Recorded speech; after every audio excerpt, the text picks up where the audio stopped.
शीटच्या लाजवी साईडला लिहा क्रेडिटर्स 1,20,000 रुपये. नंतर जनरल रिझर्व हा जुन्या पार्टनरला त्यांच्या प्रॉफिट शेअरिंग रेशो प्रमाणे वाटून द्यावा लागेल. बाय जनरल रिझर्व आता 12,000 रुपये जनरल रिझर्व आहे. 3:1 रेशो आहे. 3ने 4 भाग झाले. एका भागाची किंमत 3,000 रुपये. 3×9 आणि 3×1 3. आता जनरल रिझर्व आपण वाटून देत आहोत. याची जर्नल एंट्रीज तुम्हाला करावी लागेल. म्हणून general reserve account debit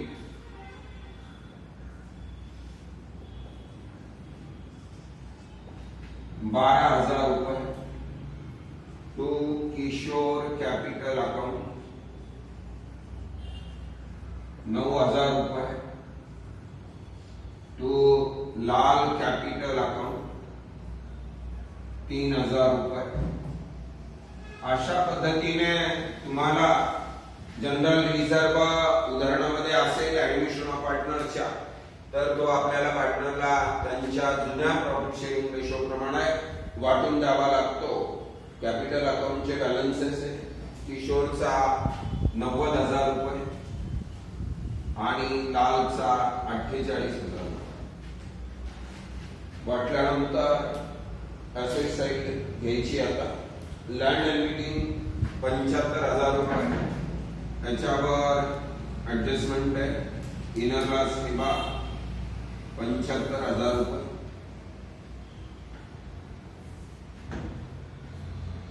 furniture वर पण ऍडजस्टमेंट आहे. इनर लॉस हिबा 6,000 रुपये. नंतर स्टॉक वर ऍडजस्टमेंट आहे 60,000 रुपये. इनर लॉस ठेवा. नंतर डेटर्स वर ऍडजस्टमेंट नाहीये. डेटर्स बाहेर घेऊन टाका 60,000 रुपये. बिल्स रिसिवेबल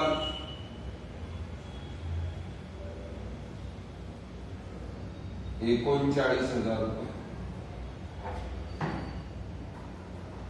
आणि कॅश ऍडव्हान्स 30,000 रुपये. इनर लॉस ठेवा.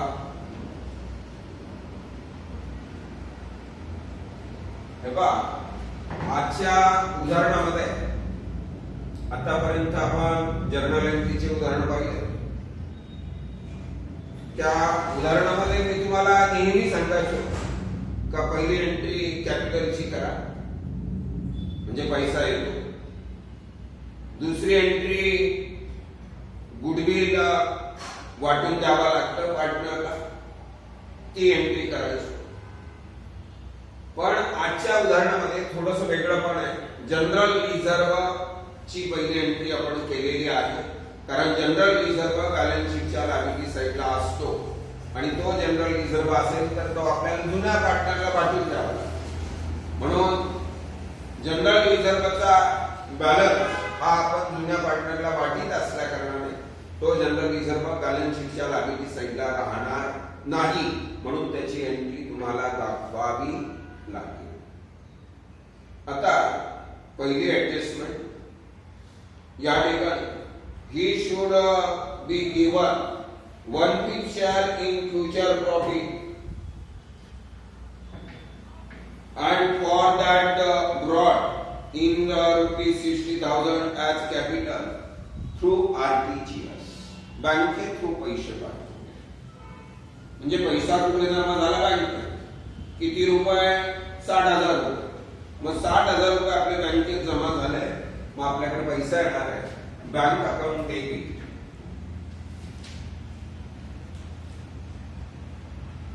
To Ram capital account. To Ram capital account 60,000 रुपये.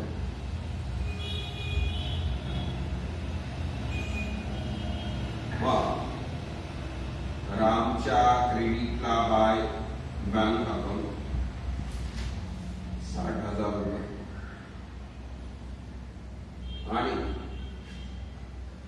कॅश ॲट बँक मध्ये ऍड करा, ऍड राम कॅपिटल 60,000. नंतर गुडविल शुड बी रेज 60,000 रुपये. नावलौकिकाच्या माध्यमातून फक्त नावलौकिक म्हणून तुम्हाला बॅलन्स शीट मध्ये व्हॅल्यू ठेवता येईल. आम्ही कॅशच्या स्वरूपात ते पैसे देऊ शकत नाही असं रामने आपल्याला सांगितलं. फक्त नावलौकिक म्हणून तुम्ही किंमत ठेवा, ती किंमत मला मान्य आहे, पण मी तुम्हाला आज कॅश देऊ शकत नाही असं रामने या दोन्ही पार्टनरला, किशोरला आणि दानला सांगितलं. ठीक आहे, नावाच्या स्वरूपात किंमत ठेवून घे, आमच्या कॅपिटल मध्ये येऊन जाईल ती रक्कम आणि ती बॅलन्स शीटला. मग आता गुडविल अकाउंट डेबिट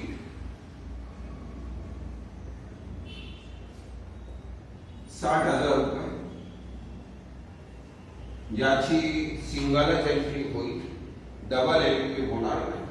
त्याचं कारण असं, डबल एंट्री म्हणजे 2 एंट्र्या करतो आपण गुडविलच्या. पहिल्या एंट्री मध्ये कॅश येते, नंतर आपण दुसरी एंट्री करतो, ते जुन्या पार्टनरला वाटून देतो. अशा 2 एंट्र्या करतो. परंतु ह्या उदाहरणामध्ये एकच एंट्री होईल, डबल एंट्री होण्याचा प्रश्न येत नाही, कारण ते कॅशच्या स्वरूपात आलेलं नाही. म्हणून गुडविल अकाउंट डेबिट 60,000 रुपये to Kishore capital account.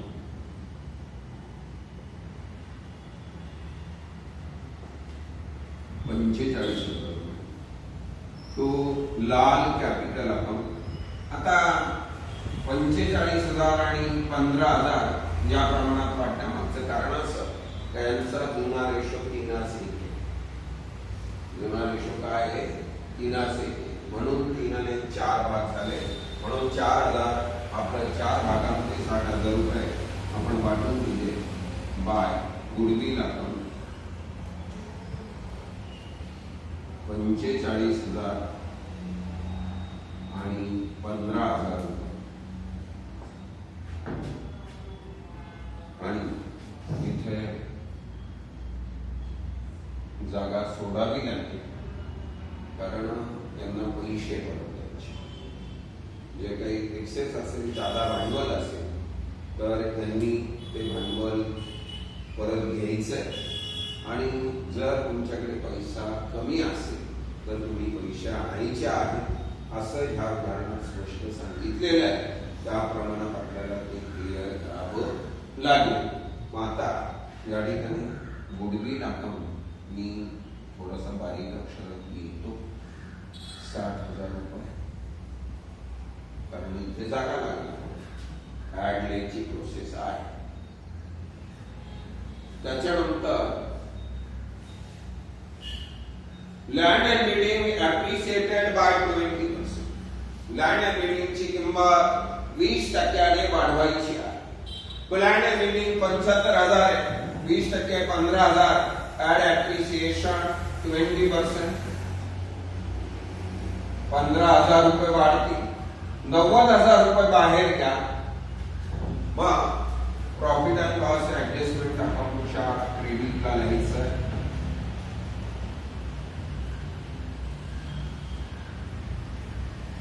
Bye land and building.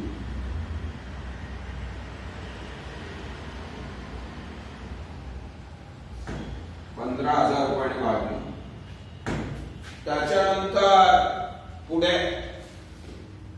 Furniture and stock are to be depreciated by 10%. फर्निचरवर 10% डेप्रिसिएशन.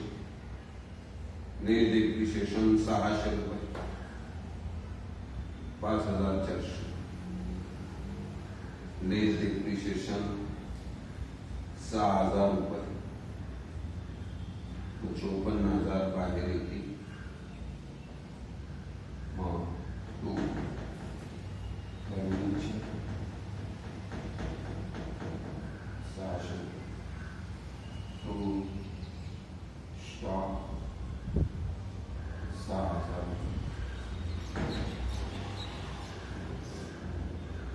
मग आता याच्यानंतर आपल्या उदाहरणामध्ये त्यांनी सांगितलंय the capital of all the partners should be adjusted in their new profit sharing ratio through bank account. आता नवीन पार्टनरला आपण नफ्याचा किती भाग देतोय? 5%. बरोबर आहे.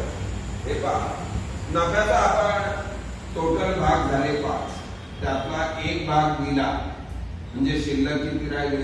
4/5. लक्षात घ्या, तुमचे टोटल नफ्याचे तुकडे किती करायचे सांगितले? नवीन पार्टनर आल्यानंतर 5, त्यातला एक भाग त्याने घेऊन टाकला, मग शिल्लक किती राहिले?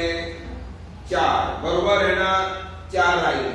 या 4 भागांपैकी आता तुमचा रेशो काय होणार? 3/1. 4 म्हणजे पहिल्या पार्टनरला 3 भाग द्या, दुसऱ्या पार्टनरला 1 भाग द्या. म्हणजे तुमच्याकडे 5 भाग होते, ते 5 भाग असे वाटले 3/1/1. म्हणजे रेशो काय झाला यांचा? 3/1/1. आलं का लक्षात? मग एका भागाची किंमत 60,000 रुपये. एका भागाची किंमत किती आहे? 60,000 रुपये. मग जर तुम्ही राम कडून 60,000 रुपये भांडवल घेतलं, तर मग लाल कडून सुद्धा 60,000 भांडवल घ्यायला पाहिजे ना? बरोबर आहे ना? मग लाल कडून सुद्धा 60,000 भांडवल घ्या आणि या किशोर कडून साहित्रिक 18 म्हणजे 1,80,000 किशोर कडून भांडवल घ्यावं लागेल. मग अशा पद्धतीने तुम्हाला हे कॅपिटलचे बॅलन्स कॅरी डाऊन करावे लागेल. हे कॅरी डाऊन केले 1,80,000, 60,000, 60,000, 3 लाख रुपये इथे. आता तुम्ही म्हणाल मी तर कॅपिटल अकाउंट टॅली करून टाकलं. टॅली नाही केलं. टॅली करायचं अजून, कारण वरचं अकाउंट क्लोज करावं. वरचं अकाउंट क्लोज केल्याशिवाय तुम्हाला पार्टनर्स कॅपिटल अकाउंट टॅली करता येणार नाही. म्हणून मी याबद्दल टोटल मार्गे मी फक्त ही टोटल इथं लिहिली, कारण बॅलन्स कॅरी डाऊन केला तो बॅलन्स शीटच्या असेट साइड लायबिलिटी साइडला ब्रॉट डाऊन करावा लागेल, हे ध्यानात घ्या. म्हणून या ठिकाणी आता profit and loss adjustment account आपण क्लोज करू. आता तुम्हाला जर्नल एंट्रीज असल्या कारणाने तुम्हाला 2 एंट्रीज या ठिकाणी द्याव्या लागतील. ती म्हणजे profit and loss adjustment account डेली 6,600 टू फर्निचर अकाउंट 600 रुपये टू स्टॉक अकाउंट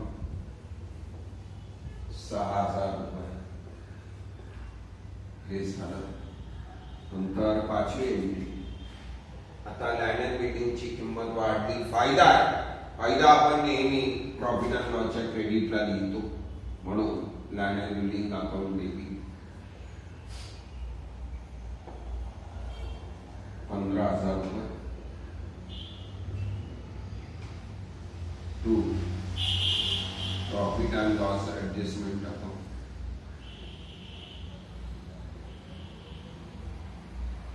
15,000 रुपये. या ठिकाणी त्या 2 एंट्र्या आपण जसं घेतल्या. आता त्याच्यानंतर 15,000तून 6,600 मायनस 8,400 रुपयाचा फरक येतोय.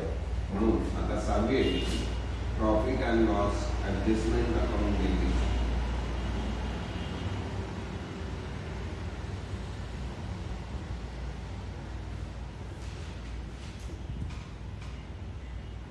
8,400 रुपये टू किशोर कॅपिटल अकाउंट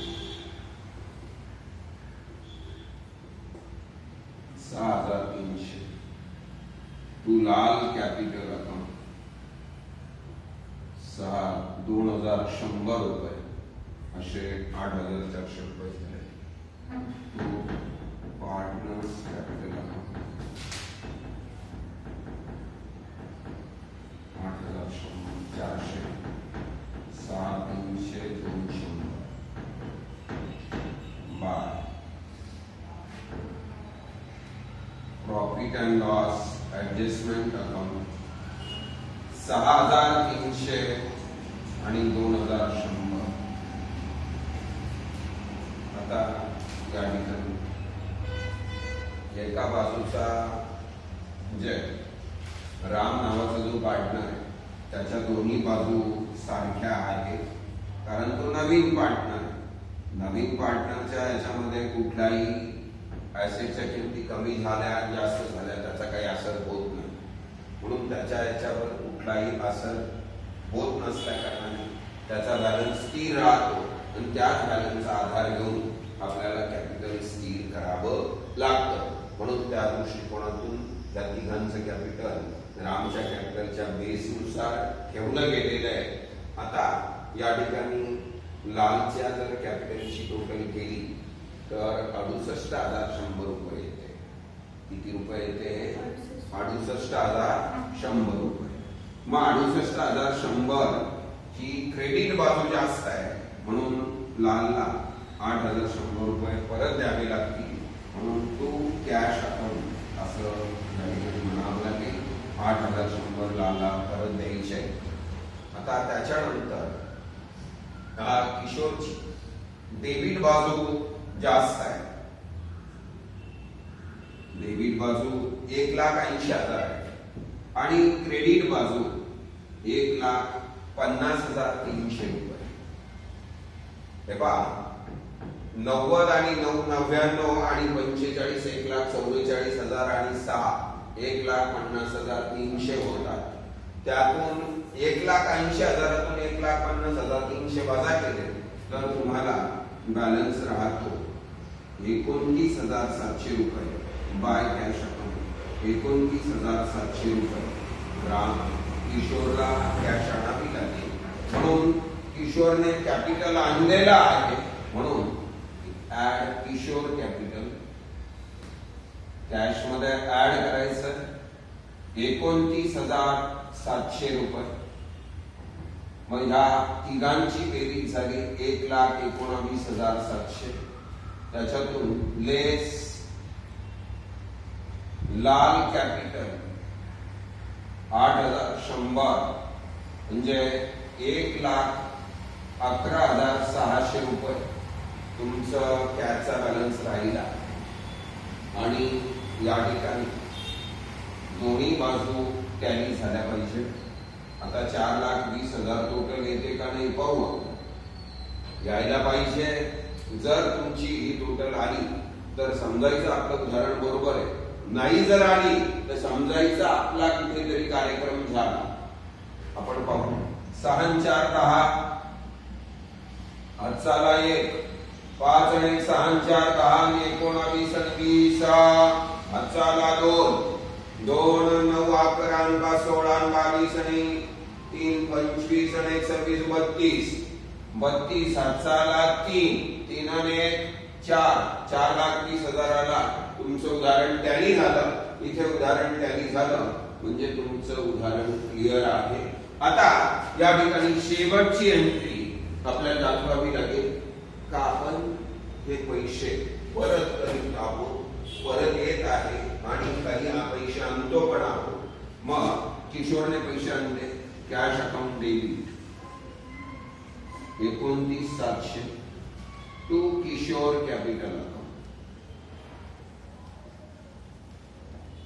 29,700 रुपये आणि अजून एक एंट्री टाकावी लागेल तुम्हाला. Lal capital account debit 8,100 to cash account 8,100. अशा पद्धतीने तुमचं या ठिकाणी जर्नल एंट्रीज हे पहा 8 जर्नल एंट्रीज आणि बॅलन्स शीट पण विचारलेलं होतं.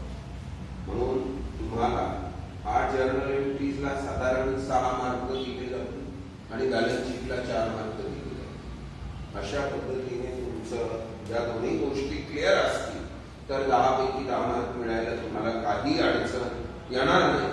जर हे पहा माझा व्हिडिओ तुम्हाला आवडला असेल तर माझ्या YouTube चॅनलला सबस्क्राईब करा, लाईक करा आणि शेअर करा.